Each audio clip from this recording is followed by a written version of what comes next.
Hey everybody, it's B Diz, the rock star part of SuperObvious. In this video, we're talking about how the story of Scream 7 can still happen without Sam and Tara Carpenter. Let's go.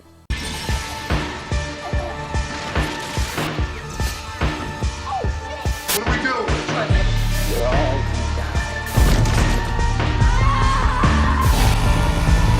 Everybody dies. This script is going to be kind of long, so I'm going to be uploading this into parts, so be on the lookout to hear the whole script for Scream 7.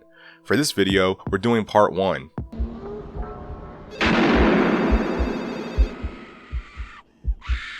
The intro is Kirby getting a drink and popcorn and going to watch a scary movie with her boyfriend, and his name is Bob. Bob doesn't like scary movies because they are too scary. She jokes him for being a pussy. She says she deals with people like this in real life and shows her stab wounds. Bob is shocked and didn't know about Kirby's life before they met. He does a weird funny overshare out of nowhere and says he is a virgin. After her being shocked and laughing at him, she gets a phone call and it's Ghostface asking her, "Is Bambi still your favorite scary movie?" What's your favorite scary movie? Bambi. which makes the mood get very intense. Being put on high alert, she takes out her gun, which freaks out Bob. Ghostface says You need to call Sydney so she can come to New York City so she can finish her story. Kirby says, "Fuck you," and Ghostface says, Sorry, that's the wrong answer. Ghostface jumps through a window and stabs the boyfriend in the gut, takes the knife out and stabs him again and twists the knife. When Kirby is about to shoot Ghostface, a second Ghostface comes out of nowhere and stabs Kirby in the shoulder from behind, takes the gun and makes her watch how the other Ghostface stabs her boyfriend a whole bunch of times and stabs him in the neck to finish him.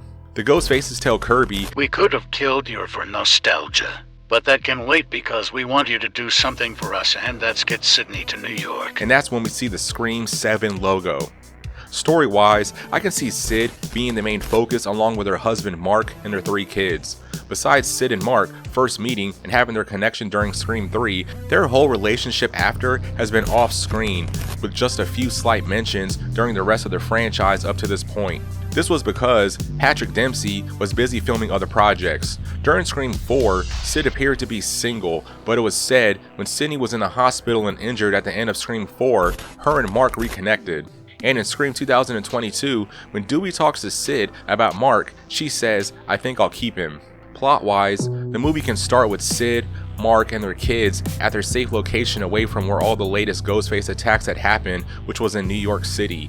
Sid is working on a new book based on her life, escaping so many Ghostface attacks, and having a family and trying to be as happy as she can, even with all the danger and almost death experiences she's had. The book is called My Happy Ending, but she is kind of having a rough start getting her thoughts on paper. Mark isn't a legit cop anymore, but still does some consulting to help law enforcement out when they need his expertise, especially when it comes to Ghostface attacks. This will be the Easter egg. Gail was working on a new book, and Dewey was an advisor for the newest Stab movie. One day, Sid sees Gail on TV talking about the events that had happened in the last movie that Sid had missed. This includes herself, Kirby, Mindy, and Chad almost being killed by the Ghostfaces. Also, the very sad news that Dewey Riley had been killed, who was one of Sid's very close friends. This devastates Sid. As soon as Gail goes off screen and goes into the back dressing room area, she starts having drinks, and it's early in the AM. We see a bunch of empty mini liquor bottles everywhere, showing that Gail has been drinking heavily, and this is because of her dealing with the death of Dewey and the guilt that she has being so stuck in her ways in the past. She should have been with him this whole time because Dewey always loved her and was willing to accept her, even with the ways of her being fame hungry, selfish, cold, and a fucking bitch. Gail gets a call from Sid, and Sid says she saw her on TV and heard about Dewey and that her and Mark are very sorry. Gail wants Sid to come on her show to catch up and talk about her new book. Sid says she can't because she can't be on TV with that kind of exposure because it can leave her and her family vulnerable. I have a video talking about how Gail is going through a downward spiral in 7 while dealing with the death of Dewey in another video that goes with this script, so check it out. We go to Mark, and he gets a call from Kirby, who tells him that there has been several Ghostface attacks, murders, and it's happening again. Her boyfriend Bob was brutally killed right in front of her, and she was also attacked and almost died. Kirby is only the second person to survive the opening kill in a Scream movie, so it's a big deal.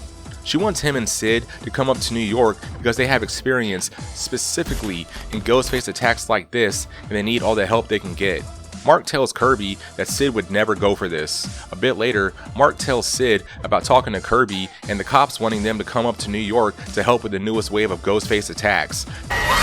Sid gets pissed at Mark for even considering this because the whole point of them going into hiding is to be safe from the Ghostface attacks. Sid reminds Mark that this isn't just about him, he has a wife and kids and he isn't even a real cop anymore. Sid isn't wrong, but her words make Mark frustrated. He makes a drink, leaves the room, and steps outside to clear his head. Mark gets a call and it's a person asking, "Who is this?" When Mark asks who it is and the person doesn't answer, he hangs up. Sid comes outside and apologizes because she didn't mean to speak to him that way. She just wants her and her family to be safe. Mark also apologizes for even considering leaving to try and help with the Ghostface cases. He's going to call Kirby back and let her know they're not going up there. They give each other a kiss and a hug, and Mark's phone rings again. It's the same number as earlier. Mark tells Sid about some asshole that keeps calling and being annoying. She tells him to answer and put it on speakerphone so she can hear. The person asks Mark again, "Who is this?" Mark, frustrated, starts yelling and talking shit. "Who the fuck is this? Who are you trying to speak to?" Then we hear the voice changer turn on and we hear the Ghostface voice say, "Just a friend of a friend. I want to speak to Maureen Prescott," who is Sydney's dead mom. Sid and Mark stare at each other in shock.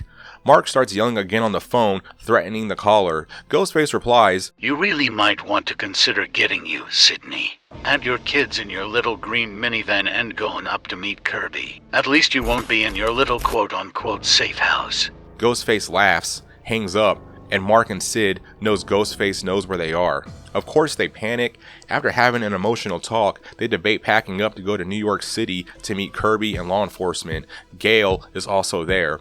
That night while sleeping, the doorbell rings, waking Mark up. The doorbell rings again, and Mark gets his gun and heads to the front door. The doorbell rings a third time. Right before Mark gets to the front door, right as he puts his hand on the door to open it, a ghost face pops up in the window next to him and Mark shoots at him. The door kicks open and another ghost face slashes his arm and tackles him to the ground. Mark tries to shoot Ghostface, but Ghostface gets control of the gun and stabs Mark through his hand. Pulls out another knife and is about to stab Mark in the face, but Sid makes the save, coming out firing some shots at Ghostface, and both of the Ghostfaces leave and vanish. Sid checks on Mark. He's kind of fucked up, but he's okay. The kids come out asking Sid if Daddy is okay.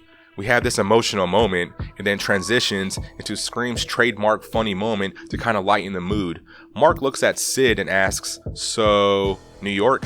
And Sid nods and says, "Definitely."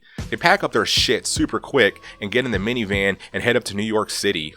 And that is part 1 on the script for Scream 7. Story-wise, this is about a half an hour or so into the movie. More videos are on the way explaining the full script for Scream 7, so be on the lookout.